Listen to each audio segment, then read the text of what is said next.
They called it civilization. They called it progress.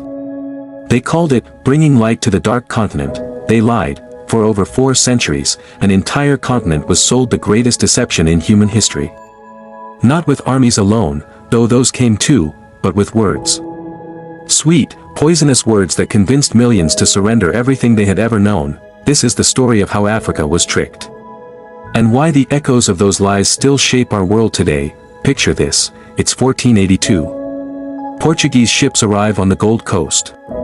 But they don't come as conquerors, not yet. They come as traders. As partners. As friends. We bring Christianity, they say. We bring civilization. We bring opportunities. The Akan people welcome them. Why wouldn't they? These pale strangers speak of mutual benefit, of trade, of sharing knowledge. They have no idea they're signing their continent's death warrant. You see, this wasn't random. This wasn't accidental. European powers had a plan. A deliberate, calculated strategy to convince Africa that subjugation was salvation, and it worked. God help us all, it worked. Bring us your souls, the missionaries cried. We'll save you from yourselves. Traditional African religions, complex spiritual systems that had guided societies for millennia, were suddenly primitive.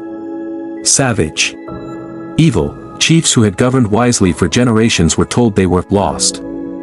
That their ancestors were burning in hell.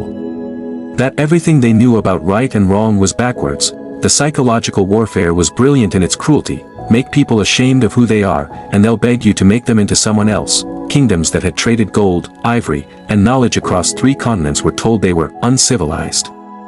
Universities in Timbuktu that housed millions of manuscripts were dismissed as inferior to European learning. The lie wasn't just that Africa was backward. The lie was that Europe was there to help. But here's where it gets truly diabolic. While preaching salvation, European traders were laying an economic trap that would ensnare generations. Trade with us, they said. Sell us your gold, your ivory, your precious goods. In return, we'll give you guns. Tools. Manufactured goods you could never make yourselves, except they could. And they had been. For centuries, African metallurgy was so advanced that European explorers were stunned by the quality of African steel. But suddenly, African smiths were told their work was primitive. That they needed European tools to survive. Step by step, dependency was created where none had existed. Local industries were undermined. Traditional trade networks were redirected toward European ports. And then came the ultimate betrayal. Oh, by the way, we need workers for our new colonies across the ocean. Don't worry, we'll pay handsomely for them, 20 million souls. Sold by neighbors who'd been convinced it was business, not butchery. By 1884, the mask was off. The Berlin Conference. 14 European nations sitting around a table, carving up Africa like a holiday turkey. No Africans invited. No Africans consulted. No Africans considered, but even then, they kept up the pretense.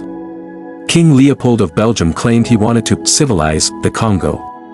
The British spoke of their civilizing mission.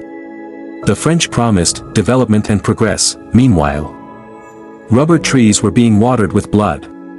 Diamond mines were being dug with slave labor. Entire populations were being worked to death. The lies had become so elaborate, so sophisticated, that even some Europeans believed them. We're helping, they told themselves as they counted their profits. We're bringing progress, they whispered as the death tolls mounted.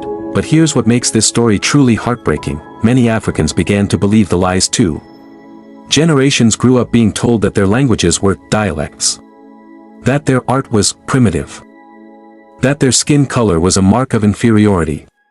That their cultures were obstacles to overcome, not treasures to preserve. Children were taken from their families and forced into schools where they were beaten for speaking their mother tongues. Where they were taught that everything African was shameful and everything European was superior. The colonizers didn't just steal Africa's resources. They tried to steal Africa's soul, and the most insidious part. They convinced many Africans to help them do it. Local administrators, trained in European schools, enforcing European laws against their own people. Traditional rulers, propped up by colonial powers, legitimizing the theft of their own nations. This is what successful psychological warfare looks like, when the oppressed begin to police themselves. but that's ancient history, you might say. Colonial times are over, are they? When African nations tried to develop their own industries, they were told they had comparative advantage in exporting raw materials. When they sought economic independence, they were buried in debt that required structural adjustment, code for opening their markets to foreign exploitation. When African leaders dared to truly challenge the system, Patrice Lumumba, Thomas Sankara, Muammar Gaddafi, they ended up dead. Coincidence? History suggests otherwise. The lie today is subtler but no less devastating. Africa can't govern itself. Africa can't develop without foreign aid. Africa needs Western guidance to succeed. The same script. The same lies. Just better marketing. Africa wasn't backward when Europeans arrived. It was different. Diverse. Dynamic. Powerful. The lies that sold a continent weren't just about the past. They created a present where the world's richest continent in natural resources somehow remains the poorest in economic terms. But here's what the liars never understood: truth has a way of surfacing. And Africa's truth, its real history, its actual capabilities, its enormous potential, is finally breaking through centuries of deliberate deception. The question isn't whether Africa was tricked. The question is, now that we know how, what are we going to do about it? The lies that sold a continent are finally being exposed. And that changes everything.